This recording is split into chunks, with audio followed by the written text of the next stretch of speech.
بسم اللہ الرحمن الرحیم۔ رب اغفر ورحم وانت خیر الراحمین۔ سامعین کرام، میں منصف علی اور آپ میرا یوٹیوب، فیس بک اور انسٹاگرام دیکھ رہے ہو۔ سامعین کرام، آج 3 نومبر ہے،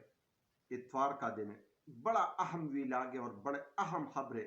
آج کے دن تک وہ آپ لوگ کے ساتھ رکھوں گا۔ سب سے پہلے معمول کے مطابق ان خبروں کے خلاصے آپ لوگ کے ساتھ رکھوں گا، اور اس کے بعد پھر اس پہ ذرائع کے مطابق کچھ بات کریں گے۔ ایک تو خان پہ آج جو وزیر آباد میں قاتلانہ حملہ ہوا تھا، اس کے 2 سال مکمل ہو گیا۔ اب ایک ایسی ہار جس کو ہار بھی نہ ہرا سکا، تو خان آخر کار جیت کے قریب ہے۔ ثوابی جلسہ، اہم ترین اگلا لائحہ عمل خان کے رہائی کا جامع پلان بھی تیار ہو گیا، جبکہ دوسری طرف حکومت کی مٹائی واپسی 26 آئینی ترمیم میں ناکامی، چیف جسٹس کا ماسٹر سٹروک بھی آ گیا، اور 5 نومبر کا خوف مریم نواز صاحبہ باؤ جی کے پاس لندن جانے کے لیے بھی تیار ہو گئی ہے۔ جبکہ کون بنے گا سپر پاور، ٹرمپ اور خان کیا ایک ساتھ اقتدار میں واپس کم بیک کریں گے؟ جبکہ اسلام آباد ہائی کورٹ کا کل اہم کیس کی سماعت بھی کریں گے، اور امید کی جا رہی ہے ذرائع کے مطابق کہ خان کی رہائی بھی متوقع ہے۔ 9 مئی کے جرم میں جس بندی نے زندگی گزاری ہے، قید و بند کی زندگی اور سختیاں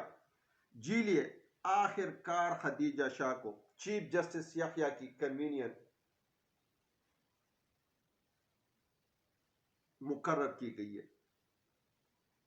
سفید ہاتھی کے کارنامے، نواز شریف کی خواہش پر مریم اورنگزیب نے پردہ ڈال دیا۔ اب سامعین کرام، اس پہ مختصراً ذرائع کے مطابق بات کریں گے، لیکن مین پوائنٹ پہ جانے سے پہلے سب بھائیوں سے پھر وہی مدبانہ گزارش کہ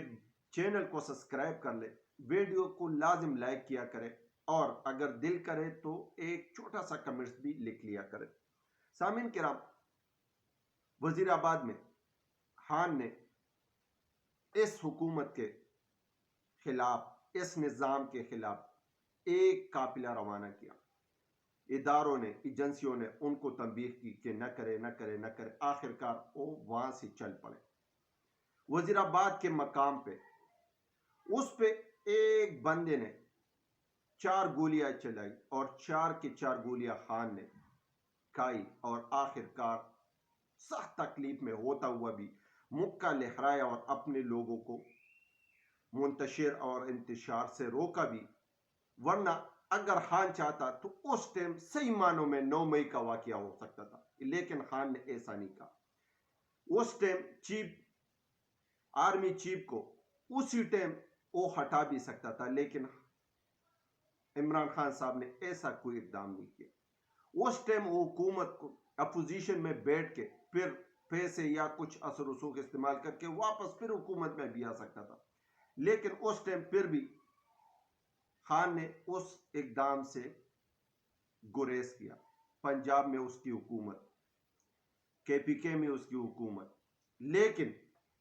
پھر بھی اس کا FIR درج نہیں ہو سکا۔ جس نے FIR درج کی اس کو 6 مہینے بعد وہ چل بسا۔ فرانزک کا آج کل جو 9 مئی کے واقعات میں فرانزک پہ لوگوں کو پکڑا جا رہا ہے، ابھی تک اس کیس کی فرانزک نہیں ہو گئی، اور حتیٰ حکومت کے SP اس کمیٹی میں پیش ہونے کے لیے تیار بھی نہیں، اور نہ ان کی اتنی اخلاقی جرت ہو گئی ہے کہ اس کمیٹی میں پیش ہو کے سارے شواہد اور ساری چیزیں بتا سکیں۔ آخر کون ہے، آخر کون اس گلونی اقدام کے پیچھے لگا کہ ایک پارٹی کے سب سے مقبول ترین لیڈر، چیئرمین کو آپ گولی چلا لیتے ہو، اور ایک سابقہ وزیر اعظم پہ قاتلانہ حملے کر لیتے ہو، اور آخر کار اس پہ بھی نہ انکوائری ہوتی ہے، نہ کمیٹی بنتی ہے، اور نہ کچھ اس پہ پیش رفت ہوتی ہے۔ لیکن اس ٹائم بدقسمتی سے چیف جسٹس پائزیسا صاحب تھے، سابق آرمی چیف قمر باجوہ صاحب تھے، ڈی جی آئی سائی فیض حمید صاحب تھے، لیکن اب وہ سارے کردار چینج ہو گئے. اب چیف جسٹس کے کرسی پہ یحییٰ افریدی صاحب ہے، آرمی چیف کے کرسی پہ عاصم منیر صاحب ہے، اور ڈی جی آئی سائی کے کرسی پہ فیض حمید کی جگہ دوسرا بندہ بارجمان ہے. اب کیا یہ تاریخ میں لکھا جائے گا، یہ چیزیں بار بار دہرائی جائے گی، لیکن خان نے ایک دفعہ پھر ثابت کر دیا کہ وہ قید و بند کی جو زندگی 15 گھنٹے بغیر بجلی کے گزارے، وہ صرف اپنی ذات کے لیے نہیں، اس نے قربانی دی اپنی بہنوں کی، اپنے بچوں کی، اپنی بیوی کی، اپنے بانجے کی. ابھی بھی وہ قید و بند کی زندگی گزار رہے، لیکن خان نے کمپرومائز نہیں کیا. خان نے قید و بند کی زندگی پسند کر دی، لیکن وہ کوئی کمپرومائز سوچ کے مالک نہ ہے اور نہ رہے گا. کیونکہ اس کے برعکس اگر نواز شریف، شہباز شریف یا کوئی اور سیاسی لیڈر کو لے لے تو ان کے جیل میں عید بھی منائی جاتی تھی، ان کے کوئی سارے فیملیاں بھی وہاں جیل میں میٹنگیں بھی ہوتی تھی، پارٹی کی میٹنگیں بھی ہوتی تھی. کسی کے جیل میں رات کو پتہ نہیں کیا کچھ ہوتا تھا، کسی کے جیل میں شراب برآمد ہوتے تھے. لیکن خان واحد بندہ ہے کہ وہ صوم و صلات کا پابند، اپنے ذکر و اذکار میں لگ کے میرے اور پاکستان ہر بچے کے لیے وہ غور فکر کر رہے اور ایک حقیقی آزادی کی جنگ لڑ رہے.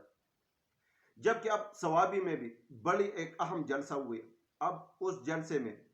خان کے رہائی کا پلان بھی سامنے آیا، ان کا لائحہ عمل بھی ان لوگوں نے بنا لیا. اب کس طرح ہونا ہے، کس حساب سے ہونا ہے، وہ سب چیزیں 9 نومبر کے شروع سے یا اینڈ پہ آپ کو نظر آنا شروع ہو جائیں گے. جبکہ حکومتی جو مٹھائیاں بانٹی گئی تھی 26 آئینی ترمیم پہ، اور بھی وہ مٹھائیاں بھی واپس ہو رہی ہے، کیونکہ اب جوڈیشنل کمشنر تو 12 رکنی بن گیا. اب اگر آئینی ترمیم کا چیف جسٹس منصور علی شاہ اگر آئینی بینچ کا وہ سربراہ بن گیا، وہ چیف جسٹس بن گیا، تو پھر یہ جو 8 فروری کا الیکشن ہے، جو کیسز پینڈنگ ہے، تو پھر جو ہتھوڑا چلے گا، جو باری آئے گی، یقین مانے کہ ایک ایسا ماسٹر سٹروک لگے گا کہ بڑوں کے ہوش ٹھکانے ہو جائیں گے. کیونکہ اس لیے تو نہیں کہ مریم نواز صاحبہ اپنے پاپا کے پاس، باؤ جی کے پاس لندن جانے کے لیے اس نے بھی تیاری پکڑ لی ہے، اپنا بیگ بورا بسترا باندھ کر کسی ٹائم بھی وہ پرواز کر سکتی ہے. لیکن دوسری طرف نواز شریف صاحب سے جب پوچھا جاتا ہے تو وہ کہتے ہیں کہ پنجاب حکومت پی آئی اے خریدے گا، کیونکہ پی آئی اے کی اساسیں ایک طرف اور اس کے ایئر لائن دوسری طرف. اب ایئر لائن پہ کئی اربوں کا خسارہ ہے، وہ پھر کچھ جو بڑے مگرمچے، بڑے جو بزنس مین ہیں ان کے حوالے کرنا چاہ رہے، لیکن ان کے اساسیں اپنے پاس گروی رکھنا چاہ رہے. اب اس نے خود فیصلہ کیا کہ 10 ارب میں پنجاب حکومت پی آئی اے کو ایئر لائن کو خرید لے گا. لیکن یا سامعین کرام ایک سوال اٹھتا ہے کہ کیا نواز شریف صاحب کا بھائی وزیر اعظم ہے تو کیا ان کو نہیں کہہ سکتا کہ پی آئی اے کی حالات ٹھیک کر لے؟ اس کی بیٹی سی ایم پنجاب ہے، کیا ان کا حق نہیں بنتا؟ ان کا بھتیجا سابقہ وزیر اعظم، وزیر اعلیٰ پنجاب رہ چکا ہے، جبکہ وہ خود 3 دفعہ وزیر اعظم رہ چکا ہے. تو آیا یہ پی آئی اے کا حال کس نے کیا؟ ریٹائر آفیسر کو لا کر اس کا بیڑا غرق کر دیا. لیکن ابھی بھی ان کا بھوک اور ہوس نہیں بڑھ رہے اور اپنی جولی میں یہ ڈالنا چاہ رہے، کیونکہ ان کا کام ہے صرف پاکستان میں کاروبار کرنا،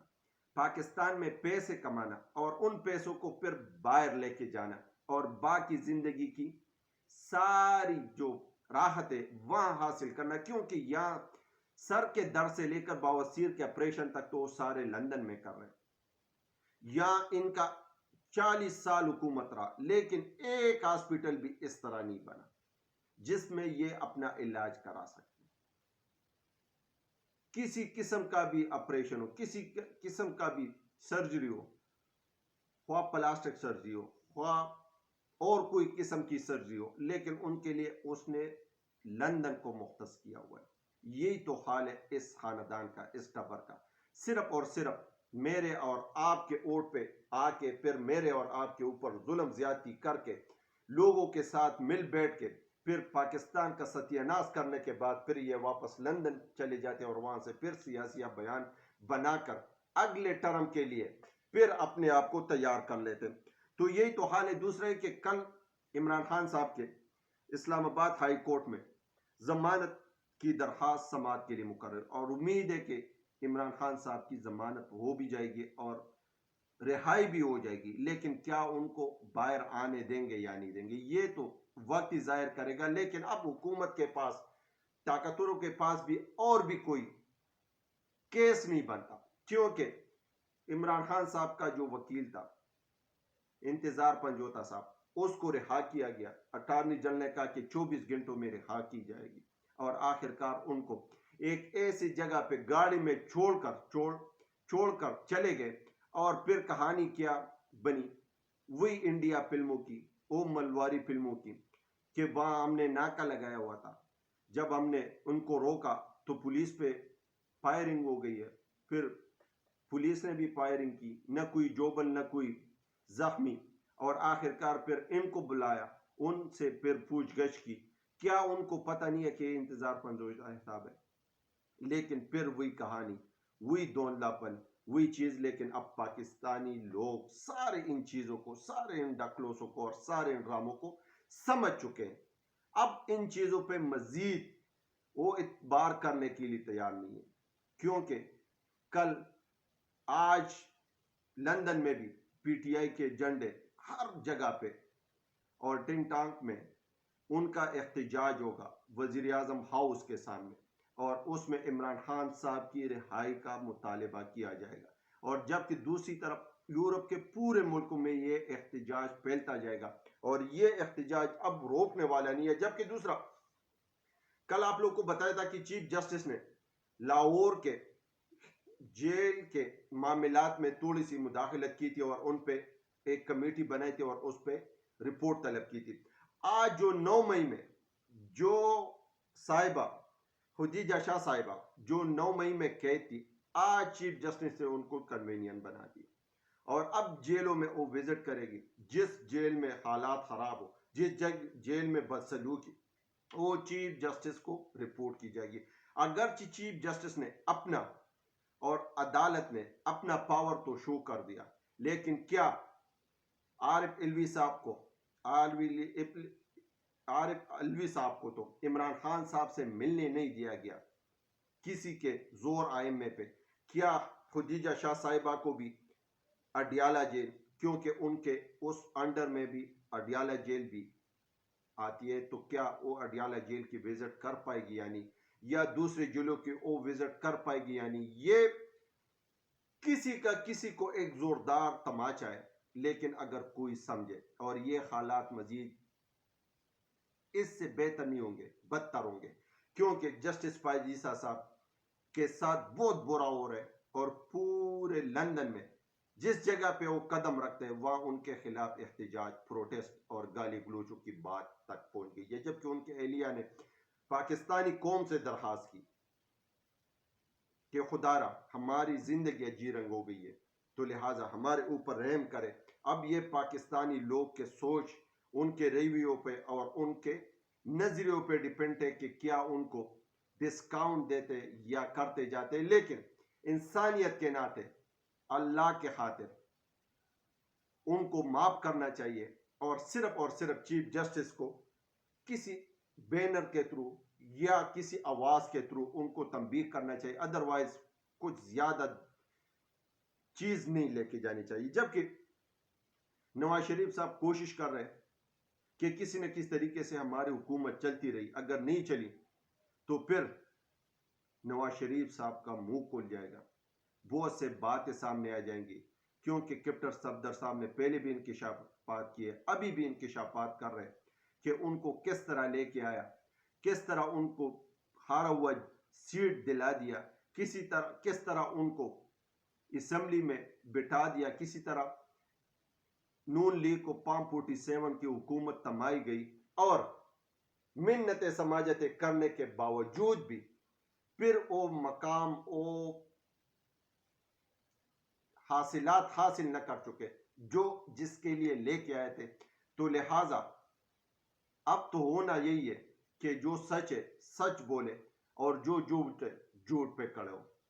کیونکہ ہر پاکستانی کا زبان یک ہے، ہر پاکستانی کا سوچ یک ہے، ہر پاکستانی کا نظریہ ایک ہے، اور ہر پاکستانی ظلم سے بھی تنگ، بے روزگاری سے بھی تنگ، مہنگائی سے بھی تنگ، کیونکہ عالمی مارکیٹ میں پیٹرول سستا لیکن پاکستان واحد ملک ہے جس میں پیٹرول مہنگا ہے. اب پھر بھی ہر بندہ، ہر دل، ہر سوچ، ہر زبان، ہر آنکھ، ہر نم یہی بات کرے گا کہ پاکستان ہے تو ہم ہیں، پاکستان زندہ ہے تو ہم زندہ ہیں، پاکستان رہیں گے تو ہم رہیں گے، ورنہ پاکستان نہیں تو کچھ بھی نہیں. تو اس لیے پاکستان کے لیے یک زبانوں کے جذبے کے ساتھ، ولولے کے ساتھ اور دعاؤں کے ساتھ یہ بات دہراتی جائے کہ پاکستان زندہ باد، پاکستان پائندہ باد.